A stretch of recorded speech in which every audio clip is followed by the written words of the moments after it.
Yes, we are. This is the Double RT Boxing Show. I am Mr. A, your host. Welcome back, my friends. Welcome back, boxing junkies. Give me that fix. I need my fix. That's what this is for. We were talking boxing all day, every day. Now, this little segment of the show is, of course, another little breakdown and prediction. It is that, but it's not for a title, but it could lead to a title. Very easily lead to a title. Now, as the title of the segment suggests, it is Eduard Troyanovsky taking on Carlos Portillo. Now, you might know Edward because you're a fan of Russian boxing, or you just know him, that's the guy Julius Ndongo knocked out. Before he got knocked out by Julius Ndongo, there was some serious noise being made that maybe this guy could give Terrence Crawford a run for our money. But Julius Ndongo ended all that. So this is his second fight in rebuilding himself from that knockout.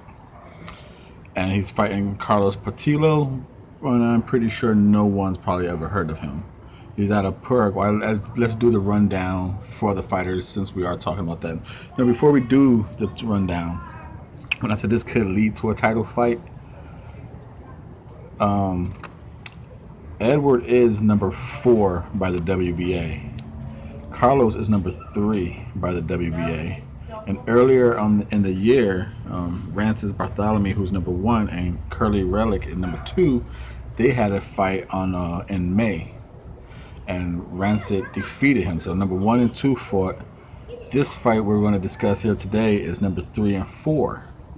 So what I'm thinking is maybe the possibilities Rancis will fight this winner, or Rancis, since the WBA title is vacated, Rancis, who is number 1, might fight number 5 or number 6.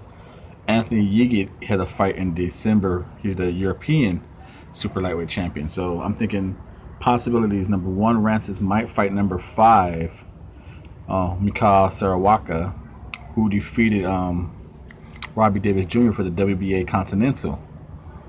Since he already has a WBA belt, they might give him a shot at number 1 for the vacant title, and then the winner of this fight becomes the mandatory. So I'm thinking somewhere along that line. So either Rancis is going to fight number 5, Mikhail, or Rancis is going to fight the winner of this fight for the vacant belt. That's what my thinking of how it's going to lay down. Just a little thumbs up, a little boxing talk there. Now, going into the breakdown of these two fighters, Eduard Troyanovsky is he's like I said, he's number 4 by the WBA, number 5 by the IBF. He's number 8 worldwide. He's 26-1. Of course, that one loss is by knockout to Julius Ndongo, which we just discussed. It was kind of hard to judge anything. It was a boxing old crap moment. It happens, because it wasn't like he got beat up in it, and it's like, oh my God, we never seen that side of Edward. It was just a one-hitter quitter. Like, oh, it happens. So it's really kind of hard to judge. Edward is not who we thought he was, or he is who we thought he was, and it just happens. So it's 26-1. He has 23 knockouts, fighting at 85% knockout rate. He's orthodox. He's 5'8", with a 69-inch reach. 37 years old, so you never know with the gas tank. He always looks in pretty good shape, but you just never know when boxing's going to say you're old. And his career, like I said, he's 26-1, but his career rounds are 96. So it's a 140-pounder super lightweight. And he's going against Carlos Portillo, who's over worldwide ranked number 65, but like I said, he's number 3 by the WBA. He has a record of 21-0. He's 16-0. 16 knockouts, fighting a 76% knockout ratio. But he's from Paraguay, and he's an orthodox fighter. 2 orthos fighting, but he's like I say, he's 21-0 with 16 knockouts, and he's fighting out of Paraguay. So you don't know nothing about. I can tell you right now, his record is padded. Out of his 21 wins, 11 of those fights were people making their debuts, and 8 of those fights had either a losing record or a draw, and only one was a draw. The rest of them were losing records. His last 2 fights were opponents with winning records, and that was 2 fights. His 2 fights ago, he fought someone with 3-1, and his last fight was his big test, Cesar. He knocked him out in 3 rounds. He was 34-3, or 34-3 now.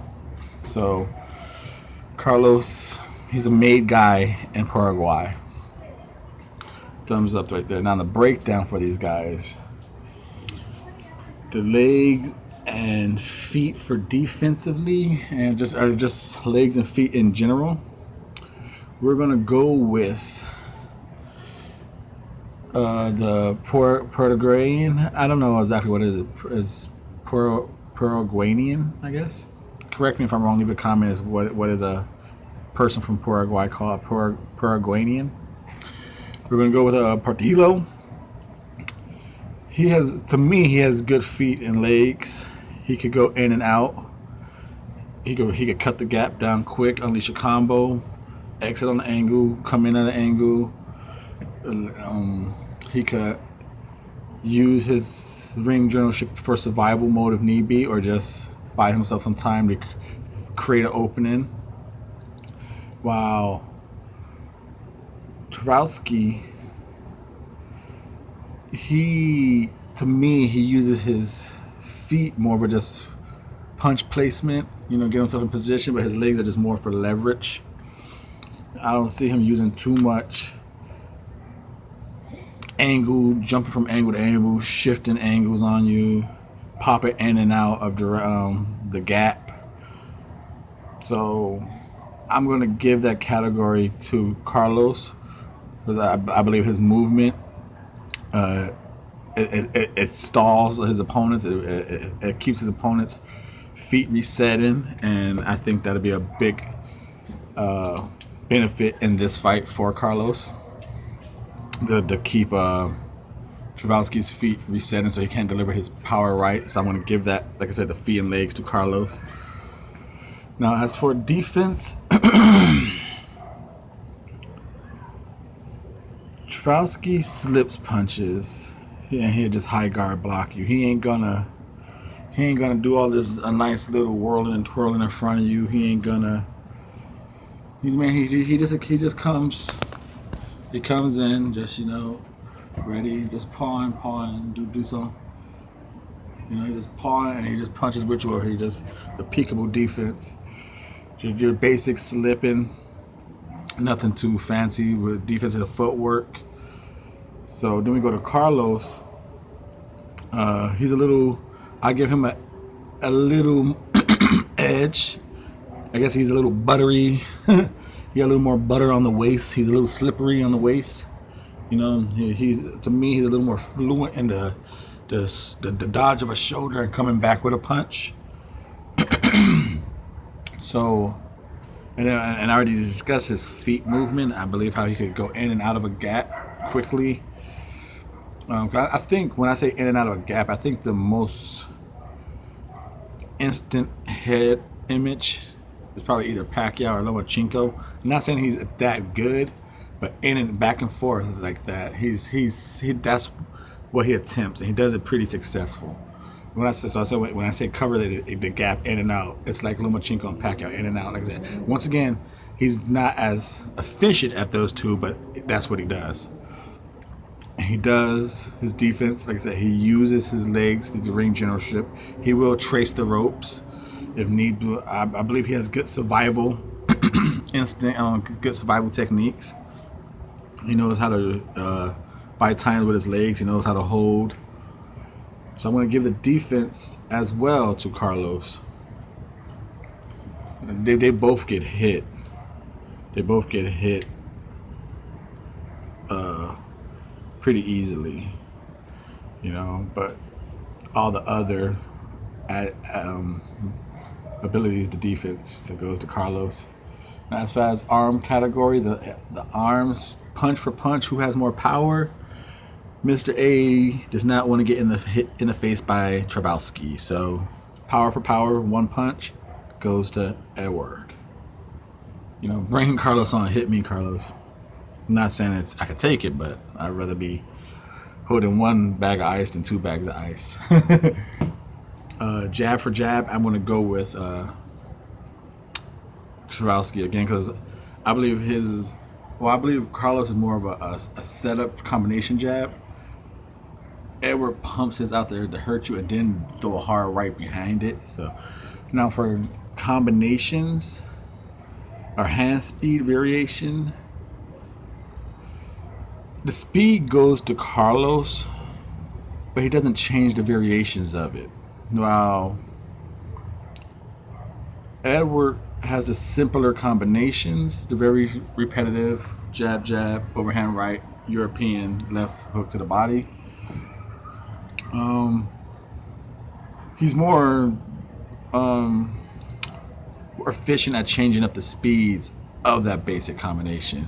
You know, even though you know it's coming, the speed ain't always predicted on it. While Carlos is in and out, throwing combinations and darting out. So the speed goes to Carlos, but the speed variation I give to Eduard. While as the combinations, I give to Carlos. He could throw a right to a left hook to a double up hook to the upstairs, downstairs, and then he's out. Or he just goes hook, hook, uppercut, out. He has pretty good hand speed. So that being a breakdown of the fighters, I would say the favorite in this fight would probably be the hometown Russian. He has a more of a background to people to feel comfortable betting money on. And how can my keys to victory of how can number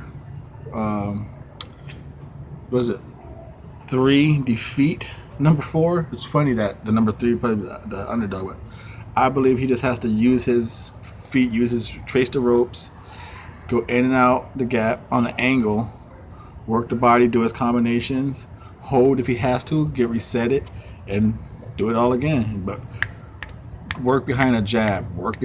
Don't just try and rush in. You get cracked with Troyanovsky's right hand. Now, my prediction right here on RRT Boxing. Thank you for tuning in. Thank you for watching the show. If you are a first-time viewer of the show, thank you for your time and support. Hope you become a new subscriber to the show.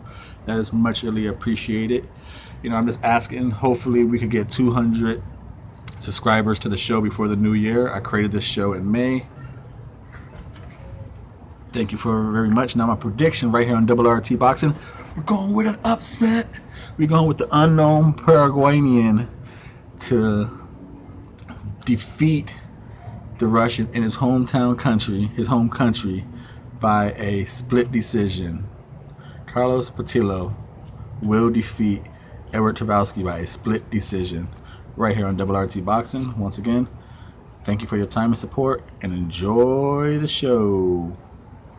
You are appreciated. Thank you very much.